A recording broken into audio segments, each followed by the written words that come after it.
ಈಗ ಇದನ್ನ ನಾನು ಫಸ್ಟ್ ರಿಯಾಕ್ಷನ್ ನಿಮ್ಮನ್ನು ಅದನ್ನ ಕೇಳ್ಬಿಡ್ಬೇಕಿತ್ತು, ನೀವು ಸ್ವಲ್ಪ ತಡವಾಗಿ ಬಂದ್ರಿ.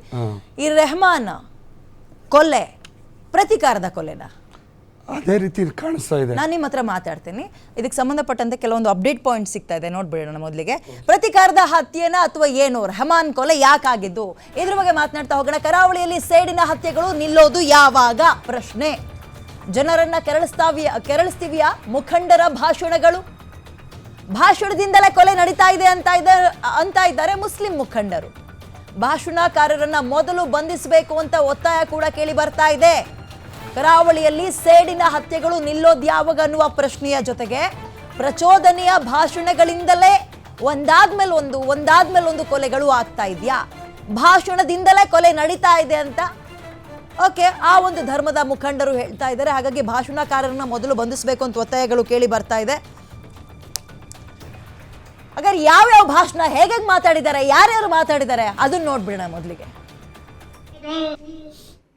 ಆದರೆ ಈ ಚಂಡಮಾರುತದಿಂದ ಹುಟ್ಟಿದಂತ ಮಳೆಗೆ ಬಜಪೆಯ ಮಣ್ಣಿನಿಂದ ಸುಹಾಸ ಶೆಟ್ಟಿಯ ರಕ್ತದ ಗುರುತುಗಳನ್ನಷ್ಟೇ ಅಳಿಸಲಿಕ್ಕೆ ಸಾಧ್ಯ ಬಿಟ್ರೆ ನಮ್ಮ ಎದೆಯಲ್ಲಿ ಉರಿದಿರುವಂತ ಆ ಸೇಡಿನ ಬೆಂಕಿಯನ್ನ ಆರಿಸಲಿಕ್ಕೆ ಸಾಧ್ಯ ಇಲ್ಲ. ಸುಹಾಸ ಶೆಟ್ಟಿಯವರ ಬಲಿದಾನವನ್ನ ಈ ಸಮಾಜ ನೆನಪಲ್ಲಿಟ್ಟುಕೊಳ್ಳುತ್ತೆ. ಆದರೆ ಇದಕ್ಕೆ ಉತ್ತರವನ್ನು ಎಲ್ಲಿ ಕೊಡಬೇಕು, ಯಾವ ಸಮಯದಲ್ಲಿ ಕೊಡಬೇಕು ಅನ್ನೋದನ್ನು ಮಾತ್ರ ನಾವು ನಿರ್ಣಯ ಮಾಡ್ತೇವೆ. ಆ ಉತ್ತರ ಕೊಡುವಂತ ಜಾಗ ಮತ್ತು ಉತ್ತರ ಕೊಡುವಂತ ರೀತಿ ಅದು ನಿಮ್ಮದೇ ಆಗಿರುತ್ತೆ ಅನ್ನುವಂಥದ್ದನ್ನು ಈ ಸಂದರ್ಭದಲ್ಲಿ ನಾವು ಹೇಳಲಿಕ್ಕೆ ಬಯಸ್ತೇವೆ. ಆದರೆ ಈ ಚಂಡಮಾರುತದಿಂದ ಹುಟ್ಟಿದಂತ ಮಳೆಗೆ ಬಜಪೆಯ ಮಣ್ಣಿನಿಂದ ಸುಹಾಸ ಶೆಟ್ಟಿಯ ರಕ್ತದ ಗುರುತುಗಳನ್ನಷ್ಟೇ ಅಳಿಸಲಿಕ್ಕೆ ಸಾಧ್ಯ ಬಿಟ್ರೆ ನಮ್ಮ ಎದೆಯಲ್ಲಿ ಉರಿದಿರುವಂತ ಆ ಸೇಡಿನ ಬೆಂಕಿಯನ್ನ ಆರಿಸಲಿಕ್ಕೆ ಸಾಧ್ಯ ಇಲ್ಲ. ಸುಹಾಸ ಶೆಟ್ಟಿಯವರ ಬಲಿದಾನವನ್ನ ಈ ಸಮಾಜ ನೆನಪಲ್ಲಿಟ್ಟುಕೊಳ್ಳುತ್ತೆ. ಆದರೆ ಇದಕ್ಕೆ ಉತ್ತರವನ್ನು ಎಲ್ಲಿ ಕೊಡಬೇಕು, ಯಾವ ಸಮಯದಲ್ಲಿ ಕೊಡಬೇಕು ಅನ್ನೋದನ್ನು ಮಾತ್ರ ನಾವು ನಿರ್ಣಯ ಮಾಡ್ತೇವೆ. ಆ ಉತ್ತರ ಕೊಡುವಂತ ಜಾಗ. ಫಾರೂಕ್ ಅವರೇ, ನಾನು ನಿಮ್ಮ ಹತ್ರ ಬರ್ತೀನಿ. ಭಾಸ್ಕರನ್ ಅವರಿಗೆ ಪ್ರಶ್ನೆ ಕೇಳ್ಬಿಡ್ತೀನಿ. ಈ ರೀತಿಯ ಪ್ರತೀಕಾರದ ಭಾಷಣ ಮಾಡೋರ್ನೇ ನೀವು ಕಿಡಿಗೇಡಿಗಳು ಅಂತ ಹೇಳಿದ್ದ? ನೋಡಿ, ಇದು ಪ್ರತೀಕಾರದ ಭಾಷಣ ಅಲ್ಲ. ಮತ್ತೆ ಸುಹಾಸ್ ಶೆಟ್ಟಿಯನ್ನ ಕಳೆದುಕೊಂಡಿದ್ದಕ್ಕೆ ನಮ್ಮ ಮನಸ್ಸಿನಲ್ಲಿದ್ದಂಥ ನೋವಿನ ಭಾಷಣ ಇದು. ನೋವಿನ ಭಾಷಣ. ಅವ್ರು ಯಾರನ್ನಾರ ಕೊಲೆ ಮಾಡ್ತೀವಿ ಅಂತ ಹೇಳಿದ್ರ ಪ್ರತೀಕಾರದ ಭಾಷಣ ಅಂತ ನೀವು ತೀರಿಸ್ಕೊಳ್ತೀವಿ ಅಂದ್ರೆ ಏನರ್ಥ? ಯಾವುದು ಆ ಸೇಡನ್ನು ತೀರಿಸ್ಕೊಳ್ತೀವಿ ಅಂದ್ರೆ ಏನರ್ಥ? ಅದು ಕಾನೂನು ರೀತಿಯಾಗೂ ಇರಬಹುದಲ್ವಾ?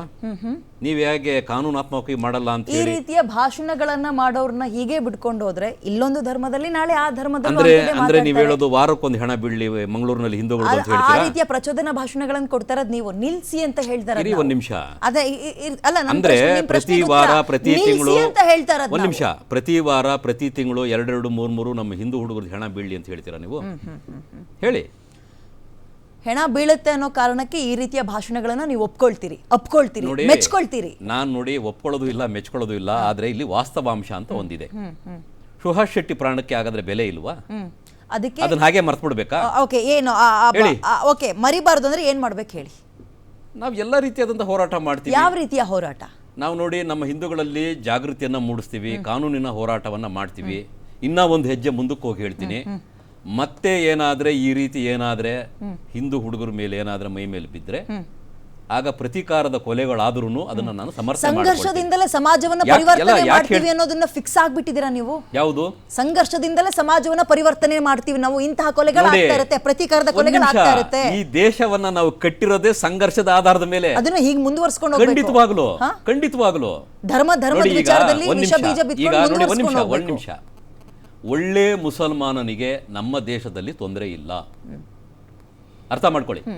ಒಬ್ಬ ರಿಲಿಜಿಯಸ್ ಮುಸಲ್ಮಾನನಿಗೆ ನಮ್ಮ ದೇಶದಲ್ಲಿ ತೊಂದರೆ ಇಲ್ಲ, ಅದನ್ನ ಫಾರೂಕ್ ಅವರು ಒಪ್ಕೋತಾರೆ.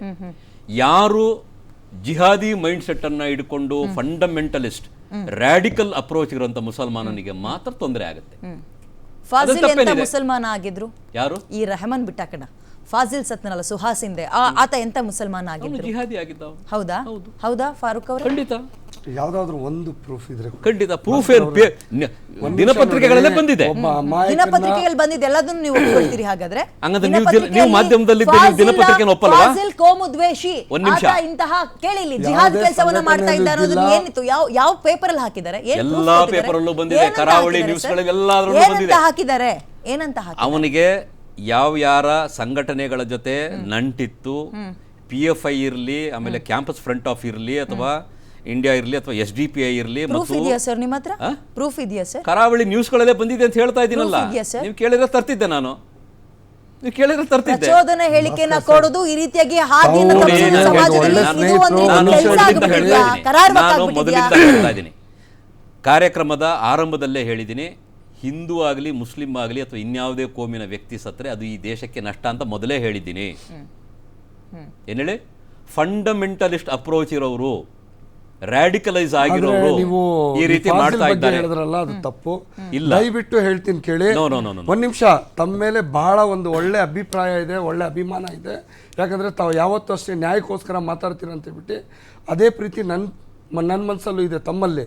ಯಾಕಂದ್ರೆ ಈ ತರ ಸುಳ್ಳು ಅಪಪ್ರಚಾರಗಳಾಗೋದು ಬೇಡ. ಈಗ ಮುಂದಿನ ಡಿಬೇಟ್ ಬರ್ತೀನಲ್ಲ, ನಾನು ಕೇಳ್ತಾ ಇದ್ದೀನಿ, ಮುಂದಿನ ಡಿಬೇಟ್ ಬರ್ತೀನಲ್ಲ, ಫಾಜಿಲ್ ಒಬ್ಬ ಫಾಜಿಲ್ PFI ಕೊಲೆ ಸಂಘಟನೆ ಜೊತೆಗೆ ಸಂಬಂಧಪಟ್ಟಂಗೆ ಸಂಪರ್ಕ ಕರಾವಳಿಯಲ್ಲಿ ಪ್ರಿಂಟ್ ಆದ ಜಿಹಾದಿ ನ್ಯೂಸ್ ಪೇಪರ್ಗಳನ್ನು ಹೊಂದಿದಂತಹ ನಾನು ಫಾಜಿಲ್ ಅಂತ ನೀವಂತೀರಿ. ನಾನು ಮೊನ್ನೆ ಸತೀಶ್ ಸುಹಾಸ್ ಶೆಟ್ಟಿ ರೌಡಿ ಶೀಟರ್ ಅಂತ ಅವ್ರಂತಾರೆ. ನಾನು ಹೇಳಿದ್ನಲ್ಲ ರೌಡಿ ಶೀಟ್ ಹೆಂಗ್ ಮಾಡ್ತಾರೆ ನಮ್ಮ ದೇಶದಲ್ಲಿ ಅಂತ. ಓಕೆ, ನೀವು ಯಾವ್ದು ಸರ್ ಪ್ರೂಫ್? ನೋಡಿ, ಒಂದ್ ನಿಮಿಷ ಕೇಳಿ ಇಲ್ಲಿ. ನನಗೆ 2 ನಿಮಿಷ ಟೈಮ್ ಕೊಡ್ತೀರಾ ಪ್ಲೀಸ್ ಹೇಳಿ.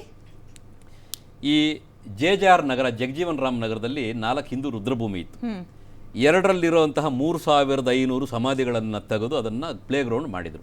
ನಾನು ಹೋರಾಟ ಶುರು ಮಾಡಿದೆ, ನಿಮ್ಮನ್ನ ಯಾಕೆ ರೌಡಿ ಶೀಟರ್ ಮಾಡಬಾರ್ದು ಅಂತ ಹೇಳಿ. JJR ನಗರ ಪೊಲೀಸ್ನವರು ನನಗೆ ರೌಡಿ ಶೀಟರ್ ಯಾಕೆ ಮಾಡಬಾರ್ದು ಅಂತ ಹೇಳಿ ನೋಟಿಸ್ ಕೊಟ್ಟಿದ್ರು. ನಾನು ಹೈಕೋರ್ಟ್ಗೆ ಹೋಗಿ ಸ್ಟೇ ಮಾಡಿದ್ದೀನಿ. ಏನ್ ರೌಡಿ ಶೀಟರ್ ಮಾಡ್ಬಿಟ್ರೆ ಅವ್ರು ರೌಡಿನ? ಅವರು 70 ವರ್ಷದ ಮುದುಕನ ರೌಡಿ ಶೀಟರ್ ಮಾಡ್ತೀರಿ, 75 ವರ್ಷದ ತಾತನ ನೀವು ರೌಡಿ ಶೀಟರ್ ಮಾಡ್ತೀರಿ? ಅವರೆಲ್ಲ ಏನು ಮುಚ್ಚು ದೊಣ್ಣೆ ತಗೊಂಡು ರೌಡಿಸಮ್ ಮಾಡಕ್ ಹೋಗ್ತಾರ?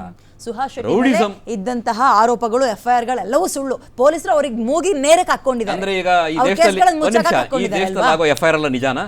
ಅಗರ್ ಸುಹಾಸ್ ಶೆಟ್ಟಿ ಮೇಲೆ ಇದ್ದಿದ್ದೆಲ್ಲವೂ ಸುಳ್ಳ? FIR is it not subject to appeal in the higher court? ಕೇಳಿ ಸರ್, ಸುಹಾಸ್ ಶೆಟ್ಟಿ ಮೇಲೆ ಇದ್ದಿದ್ದು 4 ರಿಂದ 5 ಕೇಸ್ಗಳು ಅವೆಲ್ಲವೂ ಕೂಡ ಸುಳ್ಳ? FIR ಎಲ್ಲವೂ ಸುಳ್ಳ? ಅವ್ರ ಮೇಲೆ ಕನ್ವಿಕ್ಷನ್ ಆಗಿದೆಯಾ? ಸುಳ್ಳ. 2ರಲ್ಲಿ ಅವರು ಶಿಕ್ಷೆ ತಗೊಂಡು ಬಂದಿದ್ದಾರೆ ಹೊರಗೆ. ಅದನ್ನ ಅಪೀಲ್ ಆಗಿದಾ? ತಗೊಂಡು ಬಂದಿದ್ದಾರೆ ಅವರು. ಅದು ಅಪೀಲ್ ಆಗಿತ್ತಾ? ಕೇಳಿ ಇಲ್ಲಿ, ಶಿಕ್ಷೆ ಅಪೀಲ್ ಆಗಿತ್ತಾ ಹೈಯರ್ ಕೋರ್ಟ್ ಅಲ್ಲಿ? ಹಾಕಬೇಕಿತ್ತು, ಯಾಕೆ ಹಾಕ್ಲಿಲ್ಲ? ಹಾಕಿರ್ತಾರ ಅವರು, ಎಲ್ಲಿ ಹಾಕಿರ್ತಾರೆ, ಖಂಡಿತ ಹಾಕಿರ್ತಾರೆ. ಅವ್ರ ಜೈಲಿಗೆ ಹೋಗಿರ್ಲಿಲ್ಲ. ಯಾವ್ದೋ ಒಂದು ಈಗ ಅಂದ್ರೆ ಈಗ ರೌಡಿ ಶೀಟರ್ ಆದ್ರೆ ಅವ್ರು ಕೊಲೆ ಆಗ್ಬೇಕು ಅನ್ನೋದು ನಿಮ್ ಸಮರ್ಥನೆನಾ? ಕೇಳಿ ಇಲ್ಲಿ, ಅದನ್ನೇ ನಾನು ಕೇಳ್ತಾ ಇರೋದು. ಅವ್ರು ರೌಡಿ ಶೀಟರ್ ಆಗಿದ್ರು, ರೌಡಿ ಶೀಟರ್ ಆಗಿದ್ರು ಕೊಲೆ ಆಗ್ಬೇಕಾ? ನೀವು ಹೇಳ್ದಂತೆ ಯಾವ್ದೋ ಸಂಘಟನೆ ಜೊತೆ ಕೈ ಜೋಡಿಸಿದ್ದ ಹಂಗಂತ ಕೊಲೆ ಆಗ್ಬಿಡ್ಬೇಕಾ? ಅದನ್ನೇ ನಾನು ನಿಮಗೆ ಕೇಳ್ತಾ ಇದ್ದೀನಿ. ರೌಡಿ ಶೀಟರ್ ಆಗಿಲ್ವಾ? ರೌಡಿ ಶೀಟರ್ ಆಗಿಲ್ವಾ ಅಂದ್ರೆ ನಿಮ್ಮ ಪ್ರಶ್ನೆ ಅರ್ಥ ಏನು ಅಂದ್ರೆ ರೌಡಿ ಶೀಟರ್ ಆಗಿದ್ರೆ ಕೊಲೆ ಆಗ್ಬೇಕು ಕೇಳ್ತಾ ಇದ್ದೀನಿ. ಸಿಂಪಲ್ ಆಗಿ ನಾನು ಕೇಳ್ತಾ ಇದ್ದೀನಿ, ಪ್ರತೀಕಾರಕ್ಕೆ ಪ್ರತೀಕಾರನೇ ತೀರ್ಸ್ಕೊಬೇಕಾ ಅಂತ ನಾನು ಕೇಳ್ತಾ ಇರೋದು. ಯಾಕಂದರೆ ಇವಾಗ ನೋಡಿ, ನಾನು ಹೇಳ್ತೀನಿ, ಯಾರೋ ಒಬ್ಬ ಪಾಪ ಅಮಾಯಕ, ಅವನು ಇವತ್ತು ಹೇಳ್ತಾ ಇದ್ದೀರಾ ಅಮಾಯಕ ಅಂತ ನೀವು ಮಾತಾಡ್ತಾ ಇದ್ದೀವಿ, ನಾವು ಮಾತಾಡ್ತೀವಿ.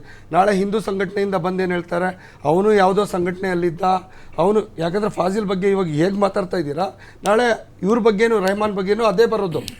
ಯಾಕಂದರೆ ಇಲ್ಲಿ ಸುಮ್ಗೆ ನೋಡಿ, ಒಬ್ಬ ಜಾತಿಯಲ್ಲೇ ತೊಗೊಂಬಂದು ಹಾಕೋ ಕೆಲಸ ಇರಲಿ ಅಥವಾ ಬೇರೆಯವ್ರಿರಲಿ. ನೋಡಿ, ಇವತ್ತು ಸಂಕಟ ಯಾರಿಗಾಗಿದೆ, ಅವ್ರ ತಂದೆ ತಾಯಿಗಾಗಿದೆ, ಅವ್ರ ಮನೇಲಿರೋರ್ಗಾಗಿದೆ. ನಾವಿಲ್ಲಿ ಕುತ್ಕೊಂಡು ಚರ್ಚೆ ಮಾಡ್ಬೋದು, ಮಾತಾಡ್ಬೋದು, ಹೋಗ್ಬೋದು, ಅವ್ರು ಸರಿ ಇವ್ರು ಸರಿ ಅಂತ ಹೇಳ್ಬೋದು. ಆದರೆ ನಾವು ಒಂದು ಕಡೆ ಅವ್ರ ತಂದೆ ತಾಯಿ ಜಾಗದಲ್ಲಿ ನಿಂತ್ಕೊಂಡು ನಾವು ಯೋಚನೆ ಮಾಡಿ ಮಾತಾಡಬೇಕು. ಅದೇ ರೀತಿ ನಾನು ಹೇಳ್ತಾ ಇರೋದು ನೋಡಿ, ಈ ತರ ಯಾವುದೇ ಇದೇ ಸುಹಾಸ್ ಶೆಟ್ಟಿ ಅವರ ತಂದೆ ಶೆಟ್ಟಿ ಮಲ್ರಾಜ್ ನಿಂತು ಮುಸ್ಲಿಂ ಸಮಾಜ ಯೋಚನೆ ಮಾಡಬೇಕು.